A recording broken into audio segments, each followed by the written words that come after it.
सबको कथा पता है। रोहिणी मैया द्वारिका में कथा सुना रही थी, ब्रज की लीला। सारी पत्नियां बैठ करके सुन रही थी भगवान की, और सुनते सुनते सुनते सुनते तभी द्वारिकाधीश सुभद्रा जी और बलभद्र आकर के द्वार पर विराज गए और बैठ करके सुनने लगे। ब्रज की कथा सुनते ही ठाकुर जी की भुजाएं खड़ी हो गई और नेत्र बंद करके ठाकुर जी बार बार अपने हृदय को पकड़ के कहने लगे, अरे कोई ब्रजवासियों को ले आओ, मेरे हृदय से लगा दो, मोए ब्रजवासियों की बहुत याद आ रही है, कोई ब्रज के जन्म को लाके मेरे हृदय से लगा दो। और इसी विरह में 10वीं अवस्था प्रेम की पार हुई।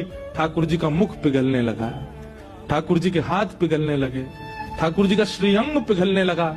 तभी नारद जी को चिंता हुई। नारद जी दौड़ करके गए और रोहिणी मैया से जाके व्यास मंच पे बैठे कथा सुना रही रोहिणी मैया नेत्र बंद करके। तभी कहा, मैया अभी कथा विश्राम करो, नहीं तो ठाकुर जी नदी बहन करके बहने लग जाएंगे। रोहिणी मैया ने कथा विश्राम करी और उस समय ठाकुर जी का बहुत करीब करीब 70% जो श्री अंग था वो पिघल चुका था।